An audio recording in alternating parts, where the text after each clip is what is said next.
En décembre 1854, dans le comté de Warren, Mississippi, la plantation Harle n'était pas une maison. C'était un appareil de domination. Une façade blanche posée sur des champs de coton, des colonnes peintes à la chaux, des galeries profondes, des volets fermés contre la chaleur, et sous cette élégance, la cave. Toujours la cave. C'est là qu'il faut commencer si l'on veut dire la vérité. Pas dans les salons, pas dans les registres des notables, pas dans les récits polis de Vicksburg. Dans la pierre humide, sous les cuisines, là où les grandes familles du Sud enterraient ce qu'elles refusaient de nommer. Margaret Harle avait épousé Theodore Harle en 1832. Elle avait 16 ans, lui 42. Ce mariage n'avait rien d'une union, c'était une fusion de terre, d'intérêt et de brutalité. Théodore dirigeait de la plantation comme on tient un fouet, avec méthode et froideur. Quand il mourut en 1845, 6 mois après la naissance puis la mort d'un dernier enfant fragile, Margaret hérita non seulement des bâtiments et des comptes, mais aussi de 163 vies mises sous contrainte. Elle avait 30 ans. Le voisinage s'attendait à la voir céder, vendre, se remarier. Elle fit l'inverse. Elle apprit les prix, les récoltes, les enchères, les routes du coton, les humeurs des contremaîtres. Elle reprit le système sans le corriger. Voilà le fait central. Elle ne l'a pas adouci, elle l'a perfectionné. Ses fils grandirent dans cette école de la dureté. Edmund, né en 1833, fut élevé pour hériter et dominer. William, né en 1835, suivait la force la plus bruyante. Charles, né en 1837, avait le goût malsain des cruautés collectives, celles qui servent à se prouver qu'on appartient au camp des maîtres. Robert, né en 1839, se tenait plus en retrait. Il observait davantage, ce qui ne le rendait pas innocent, seulement plus dangereux à sa manière. Les jumeaux Henry et Thomas, nés en 1842, regardaient les aînés comme des modèles, sans encore comprendre qu'on leur transmettait moins une éducation qu'une corruption. Dans cette maison, l'autorité se donnait en spectacle. Margaret faisait corriger ses propres fils devant le personnel domestique, non par justice, par pédagogie du pouvoir. Elle voulait qu'ils apprennent que celui qui commande ne doit jamais laisser voir l'hésitation. Il y avait du latin, du grec, de l'équitation, des armes, de la comptabilité. Il n'y avait ni miséricorde ni conscience. La plantation Harle fabriquait des héritiers comme d'autres fabriquaient des outils. Puis vint Sarah. Achetée en 1849 à Natchez, encore très jeune, elle fut affectée à l'intérieur de la demeure. Margaret avait repéré en elle 2 qualités précieuses pour une maîtresse de plantation, l'intelligence et la discrétion. Sarah apprit à entretenir les étoffes, à préparer les bains, à servir pendant les réceptions, à se déplacer sans bruit. Sans bruit. Mais ce que la maison ignorait, c'est qu'elle portait en elle quelque chose de plus redouté que l'insoumission, le savoir. Enfant, en Virginie, avant d'être revendue, elle avait appris à lire auprès d'une fille de missionnaire. Un geste simple, presque minuscule, qui dans le sud esclavagiste prenait la force d'une accusation. Le 23 décembre 1854, 2 jours avant Noël, Margaret ouvrit la porte de son bureau privé et trouva Sarah debout devant le secrétaire en acajou. Dans ses mains, le registre personnel de la maîtresse. Pas les comptes, pas les achats, le journal, les pages où Margaret notait ses peurs, ses jugements, ses stratégies contre ses propres fils. Une page datée du 15 décembre était restée ouverte. On y lisait son inquiétude face à Edmund, sa conviction qu'il cherchait à la faire passer pour incapable afin de prendre le contrôle juridique de la propriété, ses observations cliniques sur les jalousies des frères qu'elle entretenait volontairement. Il n'y eut pas de scène. C'est ce qui rend la découverte plus sombre. Margaret ferma la porte. Elle tourna la clé. Elle demanda à Sarah depuis combien de temps elle savait lire. Sarah ne répondit pas. Il n'y avait rien à répondre dans une maison où savoir lire pouvait vous coûter un corps entier. Margaret reprit le journal, le rangea, le verrouilla. Puis elle regarda Sarah comme on regarde un révélateur chimique. Non comme une personne, mais comme un risque. À cet instant, la maîtresse comprit 2 choses. La première, cette femme noire qu'on forçait au service, avait accédé à son intérieur, à son secret, à sa faiblesse. La seconde, ses fils lui échappaient. Sarah n'était plus seulement une transgression. Elle devenait, dans l'esprit de Margaret, l'instrument idéal d'une leçon. On enferma Sarah au 3e étage, dans l'ancienne nurserie, une petite pièce étroite. Pas de sentence immédiate, pas de vente vers la Louisiane, pas d'exemple public. Margaret réfléchit. C'est là que cette histoire cesse d'être un simple drame domestique pour devenir un dossier d'accusation contre tout un ordre social. Car la plantation Harle ne craignait pas seulement qu'une femme asservie élue. Elle craignait ce que cette lecture révélait. Les maîtres eux-mêmes n'étaient pas solides. L'autorité qu'ils proclamaient naturelle était bâtie sur la peur, la dépendance, le mensonge et l'habitude de traiter l'autre comme une chose. Pendant les jours qui suivirent, Margaret observa ses fils. Edmund contestait de plus en plus ouvertement sa mère. William et Charles l'appuyaient, Robert se taisait, ce qui signifiait déjà qu'il pensait. Même les jumeaux commençaient à imiter la morgue des aînés. Alors Margaret prit une décision qui, dans sa logique froide, ressemblait à une expérience morale. Dans les faits, c'était une mise en accusation collective. Elle n'allait pas corriger ses fils par un sermon. Elle allait les enfermer dans le mécanisme qu'ils croyaient maîtriser. Le matin du 7 janvier 1855, elle les convoqua et leur annonça qu'une faute grave avait été commise. Une femme réduite en servitude avait été surprise en train de lire ses papiers personnels. Elle devait être punie, mais cette punition servirait aussi d'épreuve. À cet instant précis, sous le langage de l'ordre et de la discipline, il faut entendre ce qui parlait vraiment. Une caste qui commence à sentir sa propre pourriture. Margaret ne cherchait pas la justice. Elle cherchait à savoir lequel de ses fils survivrait moralement à l'architecture qu'elle-même avait bâtie. Ils allaient descendre dans la cave avec Sarah. Ils y resteraient, ils auraient du pain, de l'eau, un peu de viande salée, 2 lanternes, des couvertures, rien de plus. Aucun contact avec l'extérieur. Et ils devraient décider ensemble du sort de Sarah. La scène dit tout de cette époque. Une femme propriétaire délègue à ses héritiers le destin d'une femme noire captive, puis appelle cela une leçon de responsabilité. Voilà comment le mal se donne une voix respectable. Voilà comment l'injustice parle la langue de l'éducation. Edmund protesta le premier. Il avait 21 ans et déjà la certitude obtuse de ceux qui n'ont jamais entendu le mot « non ». Margaret le fit taire d'un geste. Elle rappela que la propriété lui appartenait, que ses fils étaient encore légalement sous sa coupe, qu'elle pouvait les déshériter. Là encore, il faut nommer les choses. Ce n'était pas une mère qui élevait des enfants, c'était un pouvoir qui testait sa succession. Et Sarah, au centre, n'était pas invitée dans cette scène. Elle en était l'otage vivante. L'après-midi même, la porte se referma sur les 6 corps. La clé tourna, la barre de fer glissa. Et avec ce bruit sec, la maison la plus puissante du secteur révéla enfin son vrai visage, un tribunal clandestin installé sous ses propres fondations. Le 7 janvier 1855, lorsque la porte fut verrouillée, la cave ne devint pas seulement une prison. Elle devint un miroir. C'est là que les 5 fils Harle cessèrent d'être des silhouettes privilégiées pour apparaître tels qu'ils étaient. Des héritiers sans colonne morale, façonnés par un système qu'ils appelaient ordre, et qui n'était, en vérité, qu'une forme raffinée de lâcheté. Il faut le dire sans détour. Les plantations ne tenaient pas debout grâce au courage des maîtres, mais grâce à l'enfermement des autres. La cave était aménagée avec soin, comme si l'organisation pouvait laver la faute. 6 paillasses, des cruches d'eau, des caisses de vivres, 2 lanternes à huile, quelques couvertures, un seau pour les besoins. Pas de fenêtres, pas de livres, pas d'horloge, pas de sortie. Margaret avait tout calculé. Même l'absence de distraction faisait partie du dispositif. Dans son esprit, il s'agissait d'un exercice. Dans les faits, c'était une descente forcée vers ce que ses fils avaient toujours refusé de voir, eux-mêmes. Les premières heures furent dominées par Edmund. C'était prévisible. Il cogna contre la porte, vociféra, accusa sa mère de déraison, puis accusa Sarah. Il lui fallait une cible plus faible pour ne pas voir l'humiliation réelle. William et Charles l'appuyèrent, non parce qu'ils comprenaient de la situation, mais parce qu'ils avaient toujours vécu à l'ombre du frère aîné. Robert, lui, s'assit. Il observait. Ce simple retrait en disait déjà plus que 1000 protestations. Les jumeaux, Henri et Thomas, restaient serrés l'un contre l'autre, terrifiés d'être soudain privés de tout ce qui donnait un cadre au monde. Sarah, de son côté, se plaça contre le mur opposé. Pas un mot, pas une plainte. Ce silence n'était pas de la soumission, c'était la lucidité nue. Elle savait avec quels hommes elle se trouvait enfermée. Des hommes élevés pour croire qu'elle leur était inférieure. Des hommes à qui l'on avait appris que toute désobéissance d'une femme noire relevait d'un désordre à corriger. Elle comprenait mieux qu'eux ce que cette cave contenait déjà. Non une leçon abstraite, mais un risque réel. Très vite, Edmund chercha à instaurer son règne miniature. Il répartit les paillasses, distribua les rations, fixa des règles. Dans un autre monde, on aurait appelé cela une organisation de survie. Ici, c'était autre chose. Il ne supportait pas le vide du commandement. Il devait rejouer la hiérarchie, même dans une cave, même privé d'espace, même sans reconnaissance. Les tyrannies commencent souvent ainsi, par un homme qui ne sait pas exister sans dominer quelqu'un. Robert contesta ce pouvoir improvisé. Pas frontalement d'abord. Il proposait, questionnait, déplaçait une décision, refusait qu'Edmund s'arroge le centre absolu. William et Charles s'agacèrent. Pour eux, toute objection ressemblait à une faiblesse. Les jumeaux oscillaient. Ils avaient 13 ans. À cet âge, on croit encore que l'autorité et la vérité vont ensemble.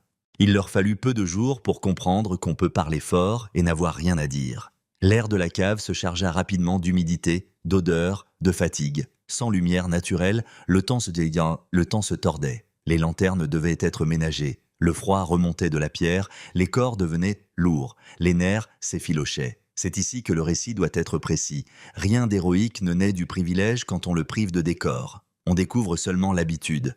Et l'habitude des Harles, c'était qu'on obéisse. Sarah recevait sa nourriture en dernier. On lui parlait pour lui donner des ordres, jamais pour lui adresser une parole humaine. Pourtant, ce qui commença à troubler les frères, ce ne fut pas un geste spectaculaire, ce fut sa constance. Elle mangeait, dormait, respirait, gardait le dos droit. Dans la promiscuité, il devenait impossible de la réduire à une fonction. Toute la pédagogie de la plantation s'effondrait devant ce fait simple. Une personne, même forcée au silence, continue d'être une personne. Le 11e jour, la tension franchit un seuil. Edmund annonça qu'il fallait réduire davantage la ration de Sarah. Son argument était clair, elle ne méritait pas autant que les fils Harle.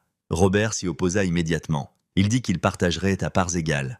Il ne parlait pas encore comme un homme libéré de son époque. Il parlait comme quelqu'un qui commençait à comprendre que la civilisation ne se mesure pas au titre, mais à ce qu'on fait quand personne ne regarde. Edmund le prit comme une insulte. Les deux frères en vinrent aux mains. William et Charles tentèrent d'intervenir, puis reculèrent. Les jumeaux pleurèrent. Sarah resta immobile, témoin d'une vérité ancienne. Les systèmes de domination finissent toujours par faire violence à leurs propres héritiers. À partir de là, la cave se divisa. Edmond, William et Charles d'un côté, au nom de l'ordre, de la supériorité et d'une virilité creuse. Robert de l'autre, moins certain, mais déjà plus juste. Les jumeaux regardaient, écoutaient, hésitaient. Et Sarah, toujours au centre sans l'avoir demandé, devenait le point autour duquel chacun révélait sa nature. Vers le 15e jour, elle commença à parler. Pas pour séduire, pas pour manipuler, comme Edmond le prétendrait plus tard, mais parce que l'enfermement avait atteint un point où le silence lui-même devenait une forme de mort. Thomas supportait mal la cave. Il grelottait, dormait mal, se réveillait en sursaut. Sarah s'approcha de lui avec prudence. Elle improvisa des compresses avec un morceau de tissu déchiré. Elle lui parla doucement, lui raconta des souvenirs, non pour attendrir les maîtres, mais pour aider un enfant à ne pas sombrer. Voilà ce qui fissura le plus violemment la logique du lieu. Celle qu'on avait enfermée comme coupable se conduisait avec plus de retenue que ses juges. Henry fut le premier à écouter réellement. Il demanda d'où elle venait. Elle répondit par fragments. La Virginie, une enfance brisée par une vente, une mère perdue, des sœurs séparées, une fille de missionnaire, Rebecca, qui lui avait appris à lire en cachette avant que sa famille ne soit forcée de fuir vers le nord. Sarah ne parlait pas comme on plaide sa cause. Elle parlait comme on remet des faits sur la table, et ces faits suffisaient à accuser tout le reste. Les jumeaux découvrirent alors ce qu'aucun précepteur ne leur avait enseigné. Une femme noire réduite en servitude pouvait avoir une mémoire, une famille, une intelligence, une foi, une dignité. Révélation élémentaire, dira-t-on. Oui, mais dans le Mississippi de 1855, cette évidence était déjà une secousse morale. Même Charles, qui riait autrefois des humiliations infligées aux autres, commençait à baisser les yeux. Ce n'était pas encore le repentir, seulement le début de la honte. Et la honte, dans ce genre de maison, était déjà une révolution. Vers le 20e jour, Edmund comprit qu'il perdait plus qu'une discussion. Il perdait le récit. Tant que Sarah restait une silhouette soumise, il pouvait encore prétendre que le monde avait une structure naturelle. Mais à mesure qu'elle parlait, la cave démontait ce mensonge pièce par pièce. Alors il choisit la vieille méthode des faibles, l'intimidation. Il attendit que Robert se relâche, s'approcha de Sarah avec William et Charles dans son sillage et lui annonça ce qu'il ferait d'elle une fois dehors. Il parla de vente vers les plantations de sucre de Louisiane, comme on brandit une sentence. Pas parce qu'il était puissant, parce qu'il se sentait dépossédé. Les hommes de ce genre menacent surtout quand ils sentent la vérité s'approcher. Sarah recula. Elle ne plaidait toujours pas. C'était peut-être ce qui rendait Edmund encore plus furieux. Il aurait voulu un effondrement, une supplique, quelque chose qui rétablisse sa position. À la place, ce fut Henry qui se plaça devant elle. 13 ans, une voix encore jeune, un seul mot, non. Ce nom-là n'était pas grandiose. Il n'avait rien de théâtral. C'était mieux que cela. C'était le premier refus net prononcé dans cette famille contre la logique qui l'avait nourrie. Edmund leva la main, Robert l'arrêta. Et dans cette cave, au milieu de la faim, de la fatigue et des vieilles certitudes qui pourrissaient, une vérité commença enfin à s'imposer. L'ordre que les Harles défendaient n'était pas de la civilisation, c'était une licence accordée à la brutalité. Les jours suivants furent les plus sombres, non parce qu'ils contenaient dans des éclats visibles, mais parce qu'ils révélèrent la décomposition intérieure d'Edmund. La nourriture diminuait, l'huile des lanternes s'épuisait. Le seau débordait, les couvertures restaient humides. Charles toussait sans cesse. William parlait moins, les jumeaux ne savaient plus s'il faisait jour ou nuit, et Edmond, lui, glissait dans une pensée fixe, empoisonnée. Il se croyait trahi, contourné, remplacé. Il répétait que Robert complotait avec Sarah, que leur mère avait organisé tout cela pour le défaire. Il ne supportait pas l'idée la plus simple. Personne n'avait eu besoin de le détruire. Il s'était révélé tout seul. Pendant ce temps, Sarah continuait de parler aux jumeaux. Elle raconta la vente où sa famille avait été dispersée. Sa mère lui serrait la main. Sa sœur aînée partit avec un autre acheteur. La plus petite appelant encore leur mère pendant qu'on l'éloignait. Elle raconta le petit livre de prière que Rebecca lui avait donné. Le livre qu'elle avait dû brûler plus tard pour qu'on ne découvre pas qu'elle savait lire. Mais les mots, disait-elle, étaient déjà en elle. Cette phrase mérite qu'on s'y arrête. Les mots étaient en elle. Toute la violence de la plantation peut se résumer par son exact contraire, empêcher les mots d'entrer. Parce qu'un être humain qui lit n'accepte plus aussi facilement la place qu'on lui assigne. Robert l'écoutait avec un mélange de honte et de précision. Il commençait à relier ce qu'il voyait à ce qu'il avait toujours vécu sans l'interroger. Le pouvoir sans conscience n'était pas de l'ordre. C'était une machine qui avalait d'abord les plus faibles, puis ses propres enfants. William, lentement, cessait d'approuver Edmund. Charles, secoué par ses cauchemars, n'avait plus le cœur aux postures. Les jumeaux, eux, franchissaient le point de non-retour. Quand un enfant voit qu'une femme affamée et captive montre plus de douceur que les hommes libres qui la jugent, on ne lui rend pas l'ancienne ignorance. Au 26e jour, Thomas tomba gravement malade. La toux qu'on avait d'abord prise pour une faiblesse passagère vira à la fièvre. Il délirait. Il appelait sa mère. Il tremblait, brûlant de l'intérieur. C'est ici que la cave prononça son verdict avant même l'ouverture de la porte. Ce ne fut ni Margaret, ni un médecin, ni un frère qui prirent les choses en main. Ce fut Sarah, avec presque rien. De l'eau, un chiffon, de la patience. Une veille obstinée. Elle resta près de lui, ajusta les compresses, l'aida à boire par petites gorgées, surveilla sa respiration, lui parla à voix basse quand tout le reste semblait se déliter. Robert la regardait agir et comprenait que toute sa formation s'effondrait. Cette femme que sa famille avait traitée comme un bien meuble soignait l'un de leurs fils avec plus de discipline morale qu'aucun d'eux n'en avait jamais montré. Même Edmund observait, depuis l'ombre. Pas encore converti, mais troublé. Et chez les hommes comme lui, le trouble est souvent plus dangereux que la haine ouverte, parce qu'il vient fissurer la seule armure qu'il possède, la certitude d'avoir raison. 2 jours passèrent ainsi. Le 28e jour, Thomas ouvrit enfin les yeux, reconnut Henry, demanda de l'eau, soulagement général. Un bref répit, c'est précisément là qu'Edmund bascula. Il ne supportait plus de voir Sarah respectée même tacitement. Il ne supportait plus que sa présence renvoie à tous leurs faillites. Il décida donc de reprendre le contrôle par l'acte ultime, faire disparaître celle qui prouvait qu'il mentait depuis le premier jour. Cette nuit-là, dans l'obscurité presque totale, il s'arma d'un morceau de bois taillé en pointe. Le plan était rudimentaire, ce qui le rendait plus terrible encore. Il tuerait Sarah, puis accuserait Robert d'avoir protégé une femme dangereuse. Dans le chaos, il rétablirait son autorité. Remarquons bien ceci, Edmund ne cherchait même plus à convaincre. Il voulait réécrire la réalité par la force. C'est toujours le dernier geste des pouvoirs qui se savent condamner. Mais Henry ne dormait pas. Inquiet pour son jumeau, il perçut le mouvement, distingua la silhouette d'Edmund se dirigeant vers Sarah. Et il cria. Ce cri sauva Sarah. Ce cri sauva aussi, d'une certaine manière, ce qui restait de la famille Harle. Tout le monde se réveilla d'un coup. Robert se leva. Charles tâtonna pour allumer une lanterne. Quand la petite flamme révéla la scène, le décor était enfin complet. Edmund debout, arme grossière à la main, Sarah contre le mur, Henry entre eux, Robert déjà prêt à intervenir, William et Charles figés, forcés de regarder ce qu'ils avaient longtemps suivi sans penser. Edmund parla d'ordre naturel, de corruption, de trahison. Les mots habituels des hommes qui voient leur domination leur échapper. Robert lui répondit calmement, ce qui est parfois la plus dure des condamnations. Il lui dit qu'il se battait dans l'obscurité pour le droit d'écraser une femme sans défense et qu'appeler cela pouvoir était une honte. William, pour la première fois, ne prit pas le parti de son aîné. Charles évoqua Thomas, sauvé par celle qu'Edmund voulait faire taire. Puis Henry, encore enfant, porta le coup décisif. Il dit à son frère qu'il ne voyait pas seulement Sarah, mais la prison intérieure dans laquelle lui-même s'était enfermé. Alors Edmund lâcha l'arme, et il s'effondra. Non comme un homme lavé de sa faute, mais comme quelqu'un dont la structure mentale venait de céder. Il pleura, il répéta qu'il ne savait plus qui il était. La cave, ce soir-là, ne produisit pas un héros. Elle produisit quelque chose de plus rare et plus inconfortable. L'exposition nue d'un homme façonné par la domination et soudain privé de son décor. Il ne restait plus qu'un être vide, incapable de soutenir ce qu'il prétendait incarner.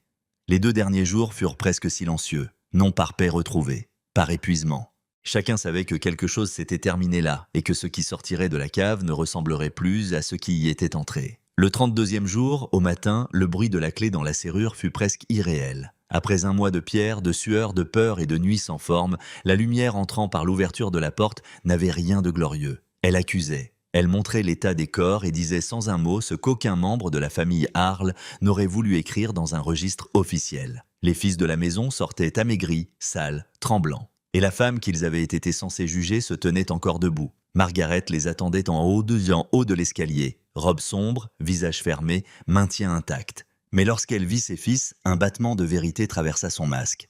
Pas la surprise de découvrir l'épreuve, elle l'avait organisée. Plutôt le choc de constater jusqu'où son enseignement les avait menés. Les maîtres aiment croire qu'ils contrôlent la violence qu'ils cultivent. Puis un jour, cette violence revient, non plus utile, mais monstrueuse, et elle leur montre ce qu'ils ont fabriqué. Le docteur Harrison fut appelé aussitôt. Il examina chacun d'eux avec le professionnalisme désincarné des hommes qui ont appris à soigner sans contester l'ordre autour d'eux. Déshydratation, faiblesse, lésions de peau, infection pulmonaire chez Charles, grande fragilité chez Thomas. Pour Edmund, le médecin employa une formule prudente. Épuisement nerveux. C'était un euphémisme de classe. On ne voulait pas dire que l'héritier s'était disloqué intérieurement, alors on parlait d'épuisement. Margaret fit séparer ses fils. Bain chaud, bouillon léger, drap propre, des soins. Là encore, l'injustice se voyait jusque dans les gestes ordinaires. Ceux qui avaient traversé un mois de cave retrouvaient immédiatement l'abri du privilège.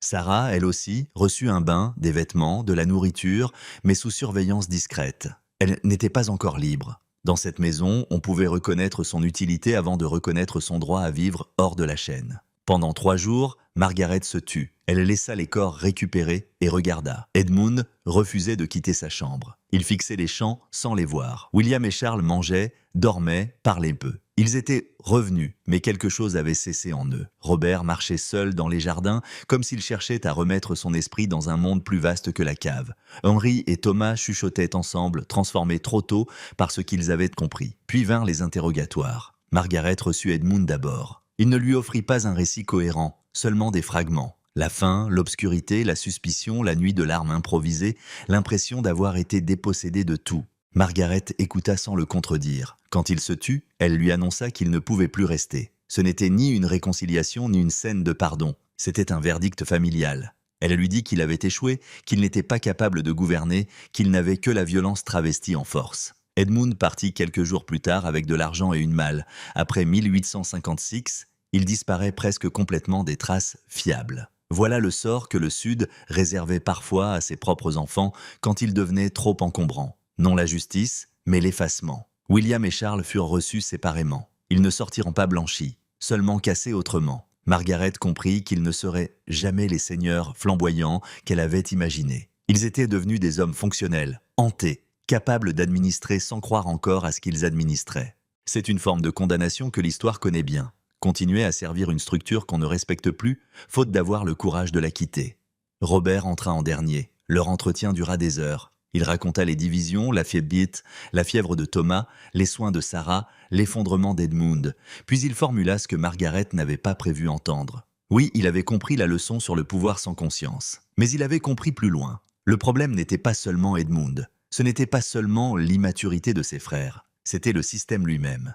Une institution qui apprend à des enfants à nier l'humanité d'autrui finit toujours par empoisonner ceux qui en héritent. Robert osa dire ce que la maison Harle ne pouvait pas supporter. L'esclavage ne pouvait pas être corrigé. Il devait disparaître. Margaret tenta l'argument des nuances, des compromis, de la prudence. Robert refusa. 32 jours dans une cave avec Sarah avaient fait plus pour sa conscience que toutes les leçons de la plantation. Il ne parlait plus en héritier, mais en témoin compromis qui avait compris trop tard sa propre compromission. C'est important. Cette histoire ne propose pas un innocent tardif. Robert n'était pas pur. Il était simplement celui qui, au milieu du désastre, avait accepté de nommer la faute. Restait Sarah. Margaret la convoqua environ une semaine après la sortie de cave. Le face-à-face fut simple, presque dépouillé. Sarah reconnut qu'elle savait lire. Margaret lui demanda pourquoi elle avait pris le risque d'entrer dans le bureau ce 23 décembre 1854. Sarah répondit sans emphase. Fatigue de se cacher, besoin de comprendre celle qui la possédait, peut-être recherche d'un fragment de vérité dans un monde construit pour la lui refuser. C'était une réponse immense sous une forme calme. Les opprimés, quand ils cherchent la vérité sur leurs oppresseurs, ne commettent pas une faute. Ils tentent de récupérer une part d'eux-mêmes. Margaret lui demanda aussi pourquoi, dans la cave, elle avait soigné Thomas. Pourquoi elle n'avait pas laissé la haine la gouverner. Sarah répondit que la haine détruit aussi celui qui la porte, que l'on ne choisit pas toujours ce qui nous arrive, mais qu'on peut encore choisir ce qu'on devient face à l'épreuve.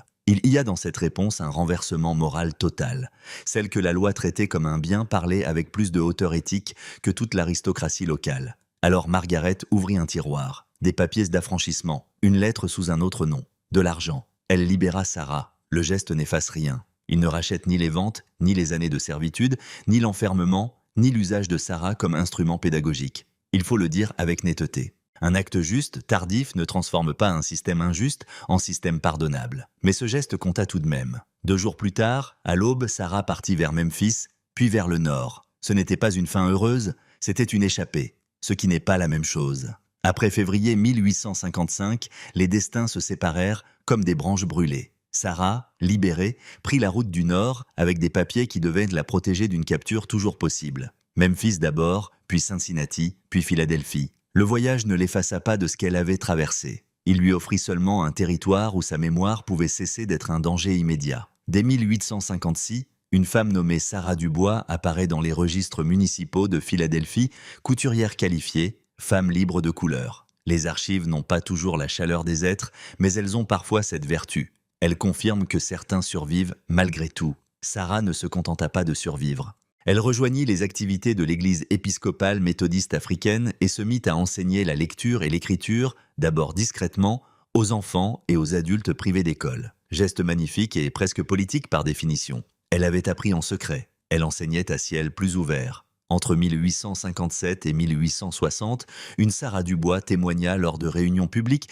de la Société anti-esclavagiste de Pennsylvanie. Elle n'entrait pas dans les détails qui auraient pu la mettre en danger, mais elle parlait de séparation des familles, de violences quotidiennes, de déshumanisation méthodique. Elle parlait aussi, chose plus dérangeante encore, de transformation possible. Non pour excuser les oppresseurs. Pour rappeler que l'humanité n'est jamais l'apanage de ceux qui dominent. Elle épousa James Dubois, un homme libre qui avait racheté sa liberté 10 ans plus tôt. Une fille naquit en 1860, un fils en 1862, une autre fille en 1865. Pendant la guerre civile puis la reconstruction, Sarah poursuivit son travail d'instruction. Après la guerre, lorsque l'éducation des anciens captifs devint enfin légale et soutenue, elle ouvrit officiellement une petite école chez elle. Plus tard, avec l'aide de philanthropes du Nord, l'école s'agrandit. Voilà le retournement que l'ordre esclavagiste n'avait pas prévu. La femme qu'il voulait maintenir dans l'ombre devint passeuse de lumière, pas d'une lumière décorative, d'une lumière qui apprend à lire les lois, les comptes, les mensonges, les noms sur les contrats. Pendant ce temps, la famille Harle s'effondrait selon les lignes mêmes que la cave avait dessinées. William et Charles restèrent d'abord avec leur mère, gérant la plantation sans conviction. Ils faisaient tourner la machine, mais la machine ne les habitait plus. Lorsque la guerre éclata en 1861, ils s'y engagèrent presque comme on entre dans une autre cave, cette fois à l'échelle d'un continent. William mourut à Shiloh en 1862, frappé par un éclat d'obus. Mort brutale, sans grandeur, comme meurent souvent les héritiers de systèmes qu'ils ont servis sans les comprendre. Charles survécut au conflit, mais la guerre et la cave l'avaient déjà vidé. La plantation fut ruinée, l'ordre ancien emporté, la fortune dispersée. Il termina sa vie à Vicksburg, dans une maison dégradée, noyé dans l'alcool, parlant encore d'obscurité et de pardon à ceux qui acceptèrent de l'écouter. Robert prit un autre chemin. Avant même la fin de la guerre, il devint une voix de plus en plus critique contre l'esclavage. Pas un prophète éclatant, pas un héros facile, un homme issu du cœur du dispositif, donc un témoin compromettant pour sa propre caste. Il écrivit sous pseudonyme, participa à des débats, soutint l'idée que l'institution était à la fois moralement indéfendable et historiquement condamnée. Il n'expiait pas, il agissait avec la conscience lourde de celui qui sait d'où il vient. Ce genre de conscience ne guérit jamais complètement, mais elle peut encore servir. Henry et Thomas, les plus jeunes, avaient été touchés là où l'éducation aristocratique croit toujours être protégée, dans le jugement moral brut. La cave leur avait retiré la fiction avant qu'elle ne durcisse tout à fait. Ils avaient vu qu'une femme noire captive pouvait sauver une vie, là où des hommes libres voulaient prendre le dessus sur plus faible qu'eux. On ne revient pas intact d'une telle évidence. Ils ne portèrent jamais l'assurance triomphante des aînés, et c'est peut-être la seule forme de santé que cette famille ait produite. Margaret, de son côté, continua de vivre avec ce qu'elle avait déclenché. Il serait commode de la transformer en stratège clairvoyante ou en conscience tardive du Sud. Ce serait faux. Elle fut jusqu'au bout une femme du système, une organisatrice du mal, même lorsqu'elle entrevit enfin sa vérité. Mais il y a dans sa trajectoire quelque chose que l'enquête ne doit pas simplifier. Elle comprit tardivement que la tyrannie ne fabrique pas des héritiers solides seulement des êtres mutilés. Les années la plièrent. Un jour, au terme d'une longue usure, elle mourut en murmurant à Robert des mots presque impossibles dans sa bouche. Sarah, pardonne-moi. Ce pardon-là, personne ne pouvait le lui garantir. Le demander n'abolissait rien. Pourtant, il disait ceci. Même ceux qui ont organisé le pire peuvent te finir par voir, juste avant le silence, le visage de celle qu'ils avaient voulu réduire à un rôle. Sarah mourut en 1897, à 63 ans, entourée de ses enfants, de ses petits-enfants et de dizaines d'anciens élèves venus lui rendre hommage. Dans ses affaires, sa famille retrouva un journal écrit d'une main soignée. Les pages consacrées à janvier et février 1855 étaient les plus denses. Elle y parlait de peur, bien sûr, mais aussi de ce qu'elle avait observé chez Robert et chez les jumeaux, de la façon dont une part d'humanité avait percé dans la pierre. Elle écrivait même avec une compassion surprenante sur Edmund, le plus perdu d'entre eux, enfermé dans sa propre prison bien avant la cave. Ce point mérite d'être retenu. La compassion de Sarah ne blanchit personne. Elle révèle seulement la supériorité morale de celle qu'un système entier s'était acharné à traiter comme inférieure. Au fond, cette histoire n'est pas un mystère de plantation. C'est un acte d'accusation. Janvier 1855 n'a pas seulement enfermé 6 personnes dans une cave. Il a enfermé tout un régime avec sa logique, ses prétextes, ses hiérarchies, puis il l'a laissé se contempler sans décor. Ce qu'on y voit est simple. Une femme noire privée de liberté garde sa dignité. Des hommes nés du côté du pouvoir perdent la leur. Une mère qui croyait enseigner l'autorité découvre qu'elle a transmis la déformation. Et le système qui prétendait organiser le monde apparaît pour ce qu'il fut toujours. Non une civilisation, mais une école du déni. C'est la raison pour laquelle cette affaire a survécu aux murs, aux générations et aux archives incomplètes. Pas parce qu'elle serait exceptionnelle, mais parce qu'elle concentre l'essentiel. Elle montre que l'injustice commence bien avant le geste spectaculaire. Elle commence quand on appelle ordre ce qui n'est que possession, quand on appelle discipline ce qui n'est que peur, quand on appelle héritage ce qui n'est qu'une chaîne transmise de main en main. Et elle rappelle, avec une sévérité presque biblique, que tout pouvoir qui exige l'aveuglement finit tôt ou tard par descendre dans sa propre